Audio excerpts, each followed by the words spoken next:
విద్యుత్ ఉద్యోగుల సమస్యలు పరిష్కరించి ఉద్యోగులను క్రమబద్ధీకరించాలంటూ తెలంగాణ ఆర్టిజన్ల విద్యుత్ ఉద్యోగుల సంఘం ఆధ్వర్యంలో మహబూబాబాద్ జిల్లా కేంద్రంలో నిరసన చేపట్టారు.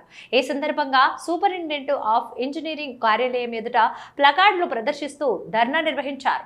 ఈ సందర్భంగా విద్యుత్ ఉద్యోగుల సంఘం జిల్లా కార్యదర్శి భాస్కర్ మాట్లాడుతూ విద్యుత్ ఆర్టిజన్ అన్మాన్డ్ పీస్ రేట్ కార్మికులు 20,000 మందిని క్రమబద్ధీకరించాలని డిమాండ్ చేశారు.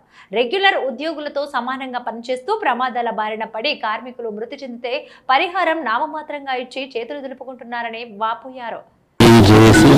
మహబూబాబాద్ జిల్లా కన్వీనర్ని ఈనాటి ధర్నా కార్యక్రమం మా యొక్క రాష్ట్ర కమిటీ పిలుపు మేరకు ఈరోజు డివిజన్ ఆఫీస్ ముంగట మేము ధర్నా చేస్తున్నాం.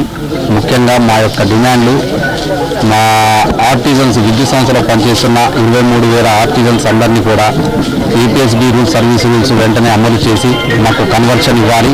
మరియు విద్యుత్ సంస్థలో పనిచేస్తున్న మా ఎన్పీడీసీఎల్లో మా యొక్క అన్నాడు కార్మికులు వారు ఎంతో దయనీయ పరిస్థితిలో ఉన్నారు.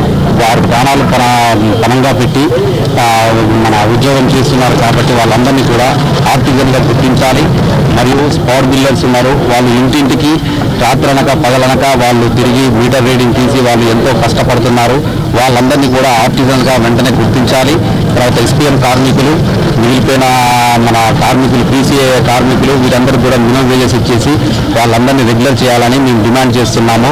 మేము మా యొక్క సమస్యల మీద గవర్నమెంట్కి మరియు మా యాజమాన్యానికి కూడా మేము వినతి పత్రం కానీ సమ్మె నోటీస్ కూడా ఇచ్చినాము. ఇప్పుడు ఈ ధర్నా కార్యక్రమాలు అయిపోయిన తర్వాత మేము 8వ తారీఖు నుంచి నిరవధిక సమ్మెలో కూడా వెళ్తున్నాము. కాబట్టి మాకు ప్రభుత్వం వెంటనే మాకు న్యాయం చేయాలని మేము ఈ సభాముఖంగా మీడియా మిత్రులు